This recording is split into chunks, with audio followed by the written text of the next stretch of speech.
one, she thought. Sort of flattering. No, I'm not a cop. I'm just trying to make a living. Did you know either of them? The women who were killed? We don't like questions around here. The woman tilted her head.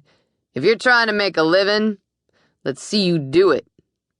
Bess felt a quick ripple of unease.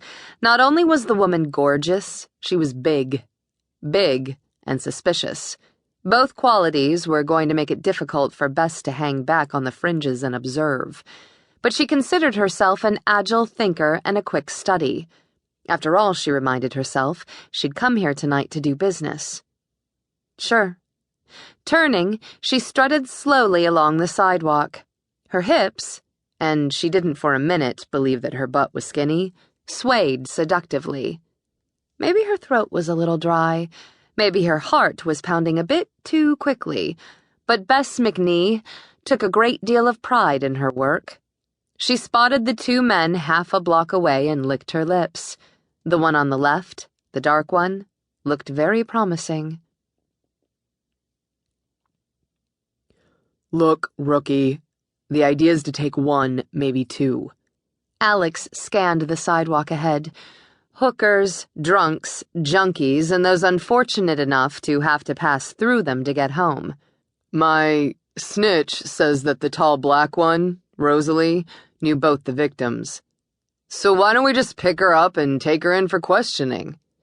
Judd Malloy was anxious for action. His detective's shield was only 48 hours old, and he was working with Alex Stanislaski, a cop who had a reputation for moving quickly and getting the job done. Better yet, why don't we go roust her pimp? Rookies, Alex thought. Why were they always teaming him up with rookies? Because we want her cooperation. We're going to pick her up, book her for solicitation. Then we're going to talk to her real nice before Bobby can come along and tell her to clam up.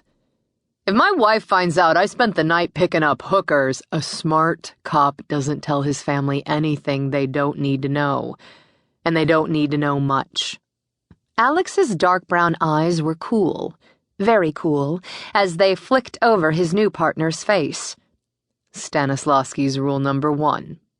He spotted the blonde. She was staring at him. Alex stared back. Odd face, he thought. Sharp. Sexy, despite the makeup she'd troweled on. Beneath all the gunk, her eyes were a vivid green. The face itself was all angles, some of them wrong. Her nose was slightly crooked, as if it had been broken. Some John or pimp, he figured, then skimmed his eyes down to her mouth. Full, overfull, and a glossy red. It didn't please him at all that he felt a reaction to it. Not knowing what she was, what she did. Her chin came to a slight point, and with her prominent cheekbones, it gave her face a triangular, fox-like look.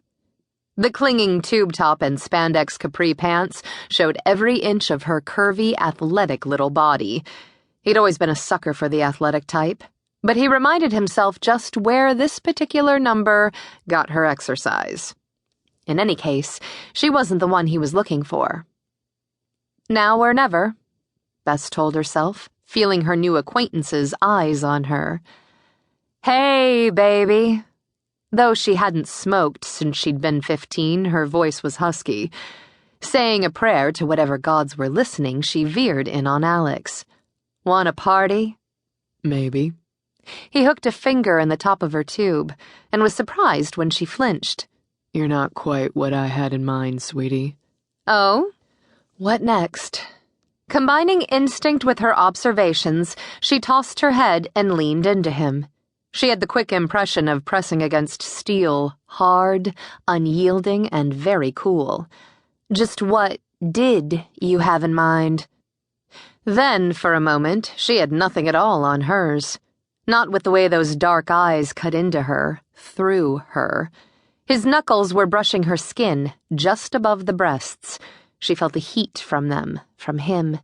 As she continued to stare, she was struck by a vivid image of the two of them, rolling on a narrow bed in some dark room. And it had nothing to do with business. It was the first time Alex had ever seen a hooker blush.